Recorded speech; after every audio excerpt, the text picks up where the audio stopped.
Ahead of his takeover on May 29 as the 16th president of Nigeria, President-elect Bola Tinubu has already begun his team building with Speaker of House of Representatives Biamila, said to have been penciled down as his chief of staff, also believed to be considered for some serious role in the coming administration as former Commissioner for Finance Wale Edo and Kebbi State Governor Atiku Bagudu, among other familiar faces being currently identified for different roles.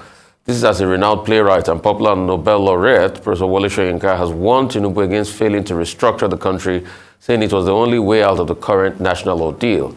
However, in readiness for his administration's takeover next month, this day gathered that Biamila has already begun to discharge the duties of the Chief of Staff to Tinubu, having unofficially resumed with him in France with a view to working out processes and plans, including calendarizing his activities.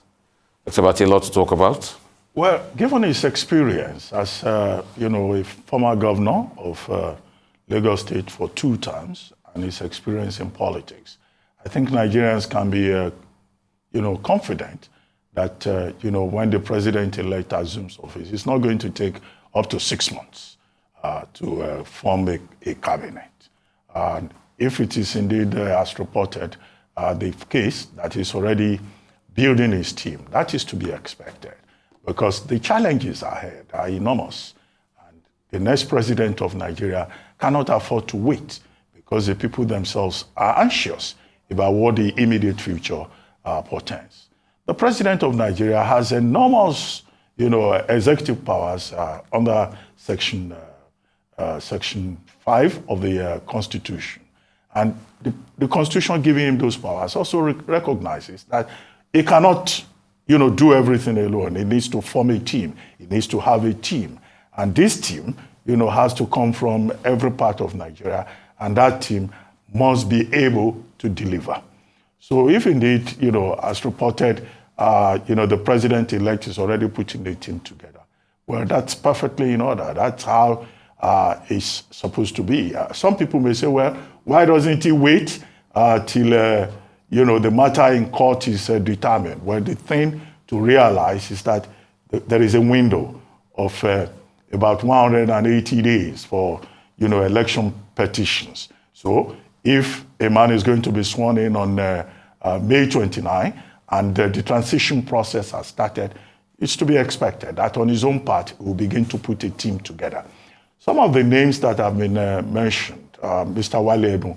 Mr. Wale Edo has been twice Commissioner for Finance in Lagos State. And he's also, a very senior person in the financial sector with a lot of, experience and track record. Governor Abubakar Bagudu has also had experience in governance. Femi Gbajabiamila, the Speaker of the House of Representatives, whose name has been mentioned as the likely Chief of Staff, has also had, very significant experience providing leadership in Parliament. And the position of the Chief of Staff is also very important, because the office of the Chief of Staff is the engine room of the presidency. So as president, you need somebody in that office who can be trusted and who understands government processes. It's not an office you just go and bring somebody who has no experience in governance and then you rely on that person. It's the engine room, it's a clearing house. And, I believe a man like Honorable Gbajabiamila has the requisite experience. However, it's going to be a whole team.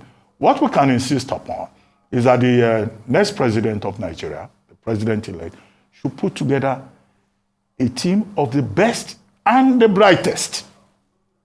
Not Division 2, Division 3 people. And there are more than enough intelligent, capable, competent, distinguished Nigerians, both at home and overseas. So, the president-elect has to cast his net wide, both locally and internationally. And then secondly, of course, he himself has made the point that he's calling on everybody to come together, work with him. Reconciliation.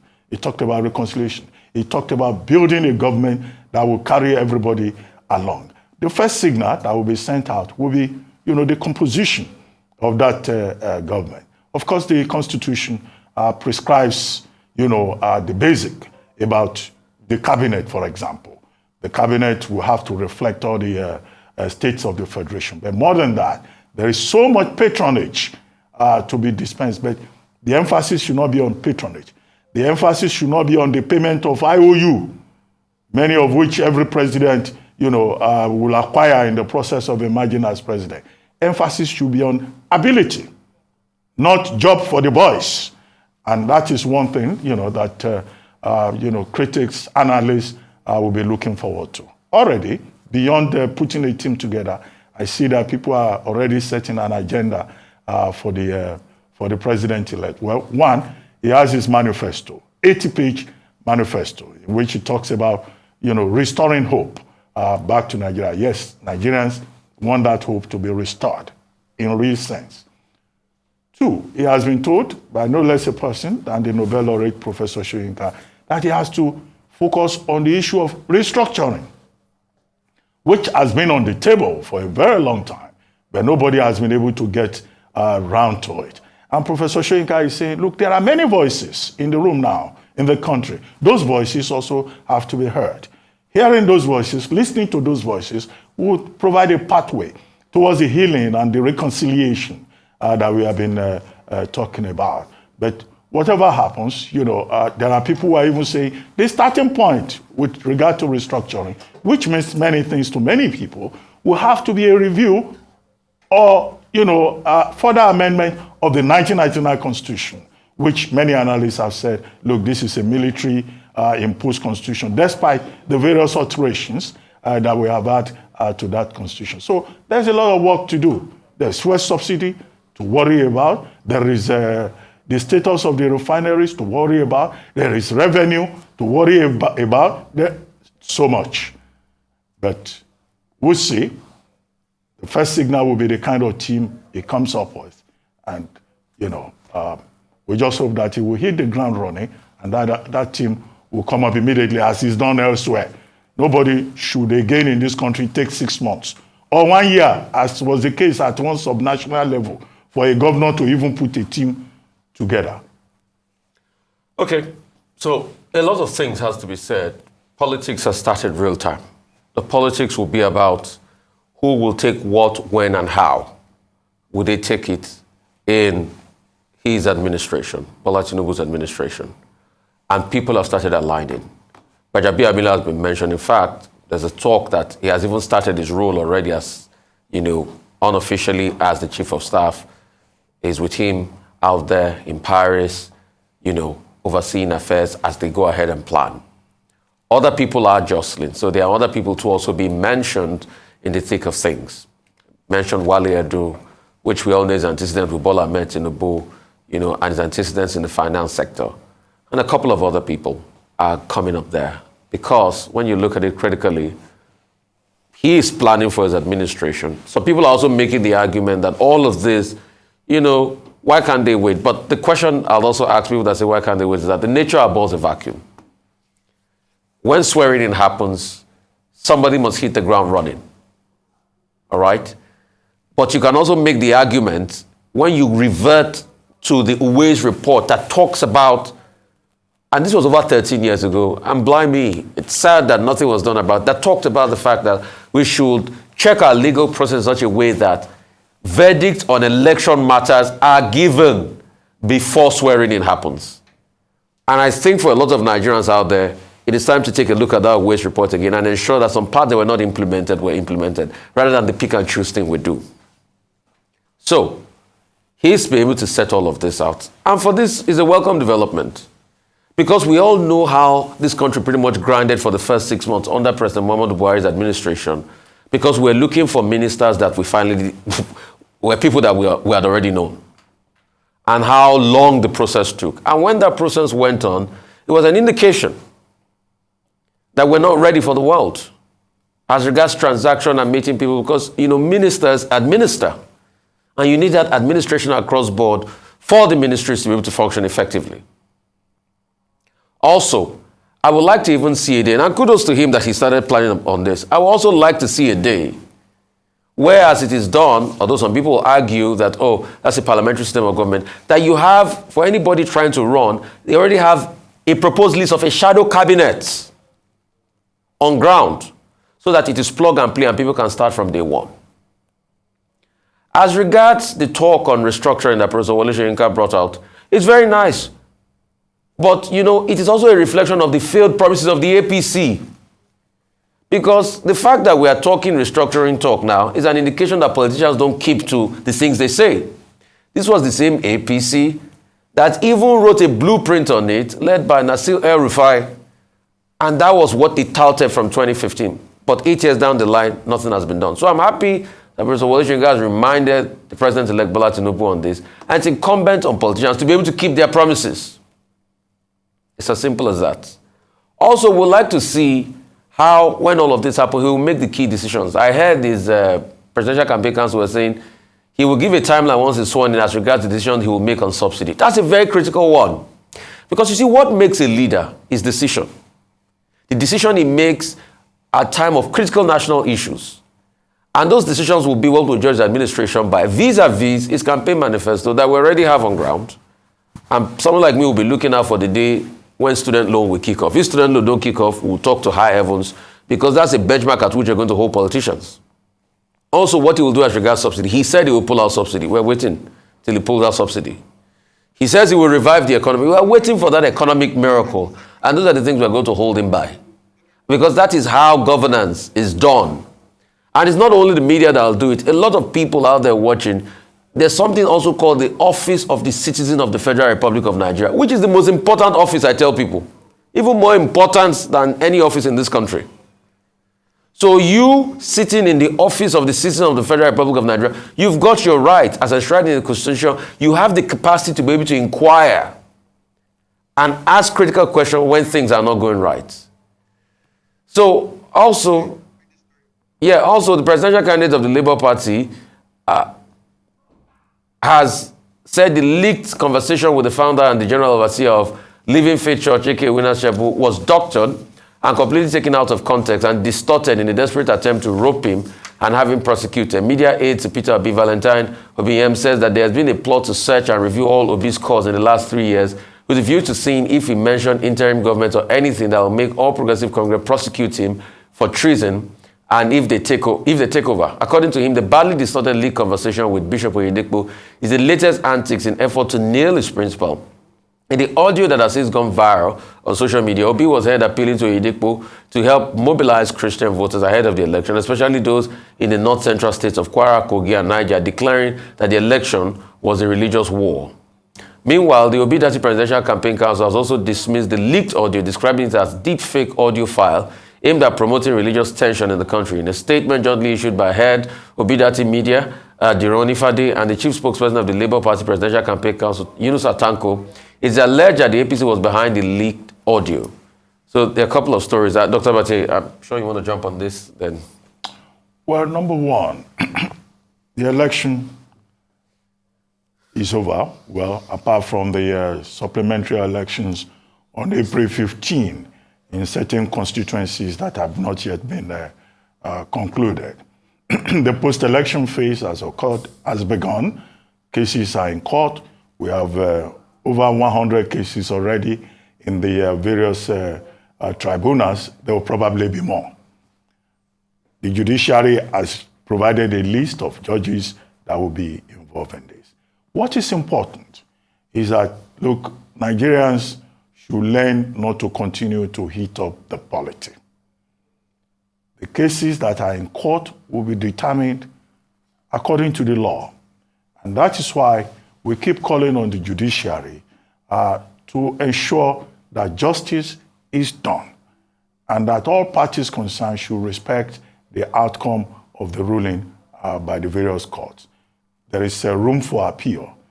What is disturbing is what happened this last weekend about allegations of a leaked audio of a private conversation between Mr. Peter Obi, presidential candidate of the Labour Party, and Bishop David Oyedepo of the Living Faith Church, the Winners Chapel.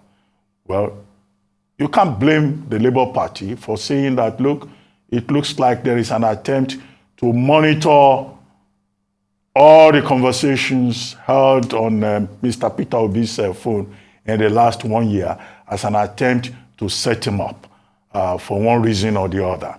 And specifically in one of the statements that was issued, the National Communications Commission was mentioned in this regard. I think that the NCC, in order to lower tension in the country, will need to come out and say that, look, this is not true. It's also important to note that this could generate fear within the community, with people thinking their phone conversations are no longer safe. Because if you look at the content there, the allegation is that, Mr. P2B was using religion, was mobilizing on the basis of religion. Well, isn't it the case that almost every candidate tried to use whatever they have to their own advantage? After all, in the All Progressives Congress, the issue was about Muslim ticket, and the fact that the party was running and appealing to the Muslim community. Okay, even if Mr. P2B appealed to his own Christian community, how is that an offense? As long as no law has been violated in that regard. But what is even more important is that Bishop Oyedepo has come forward, has issued a statement to say that he was not involved in any partisan politics, and that he had no affiliation with any political party. But as a man of the cloth, as a religious leader, it was within his province, within his responsibility to pray for anybody that approaches him. And in that audio, if you listen to it very well, he kept saying, in the name of Jesus, in the name of Jesus. So I don't see how that is a problem, because even if it was a Muslim that had come to him, it would still give him hope, which is in line with Christian eschatology. It will still encourage the person. So, but the election's over. I think we should just focus on the judicial process and not heat up the polity in any way. All of that, back and forth between APC spokespersons, Labour Party spokespersons. Look, these spokespersons should find something else to do. The campaign is over. Earlier on we were talking about inauguration, new government, and the cases in court. So if people still have some energy amongst them to cause conflict, no. We do not want conflict in Nigeria. Elections should not be war. Everybody should know when to cut it off. And Mr. P2B himself has said, look, in seeking what he calls the mandate, he will go through legal and constitutional process. And that's what is important, in my view. Right. A couple of things. And like you said, rightly, in reaction to the message, because this went viral over the weekend, there were many reactions. The APC was, fighting and saying, yes, this is it, pushing the religious agenda and all of that. The Labour Party reacted to it. There's been, I think, 3 reactions. The first reaction was from Mr. Kenneth Okonkwo, that said that was taken out of context. The second reaction was from Debo Onifade, Onifade, that talked about the fact that, yes, this was, put together and all of that, doctor to suit a narrative. Then this reaction we have. So there's been different reactions as regards this. But a couple of questions we should ask. Number one, people's conversations being monitored, being taken, being put out there. There are laws of the land, and as enshrined in the Constitution. Dr. Abati, you are the lawyer, correct me if I'm wrong. I think Section 37 of Nigeria Constitution talks about right to privacy, if my memory serves me right. And the fact that people have a right to be able to make their private conversations. So people taking those conversations, what does the Nigerian Communication Commission know about all of this? How did the access go to be able to take these conversations? Let's ask those questions. Also, the tape itself. We need to be able to subject it to empirical forensics, forensic that is holistic, that talks about, voice distortion, that talks about also possibilities of deep fakes and things like that. Although some media group has taken us through that and they saw that there were not too much deep fakes in it, but were the conversations distorted? What was the extent to which it was doctored? What was the bare raw file analysis of the conversation? These are questions we should ask. Leading up to the last election, there was a big talk about religion that was occasioned by the Muslim ticket of the APC. And since then, there was a lot of back and forth. Yes, it is not right for leaders to pitch along religious stance because, yes, every politician uses the sentiment of religion and ethnic bias. But the truth is, it doesn't make it right.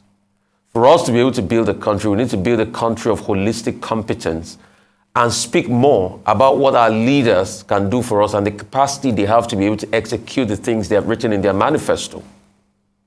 Because when you look, all of us that bicker about religion and bias and ethnic bias in politics, we forget that poverty does not know tribe.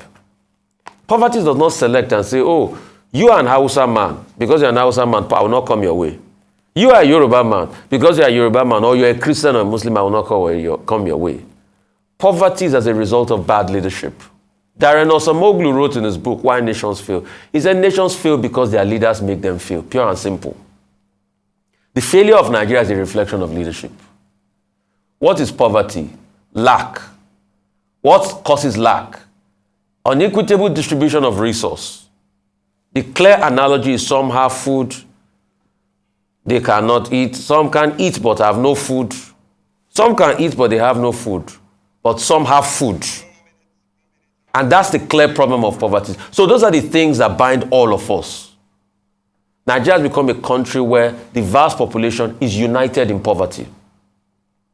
The bigger conversation, rather than the ethnic and the religious bickering, is the conversation about how we can remove poverty from our lives. Because it's actually empirically proven you can bring people out of poverty when you do the right things as regards governance. So I think that's the bulk of the conversation. And going forward, we would like to talk to political surrogates and spokespersons. It is not time to overheat the polity. Because in all of this, we've also had very, very tough incendiary statements here and there, and all sorts of political spin going on. And the political spin will involve deepfakes. So when people started talking about deepfakes, I wasn't surprised because I remember on this same table, on What's Trending, I told Oji that deepfakes will herald our political process. I was proven right. They will use all sorts of means to get an advantage. But the question is, does it take away the pain and suffering of what is happening to Nigerians? So those are the things we should look. We are all united one way or the other in poverty. We are all united in the effect of inflation, both rich and poor.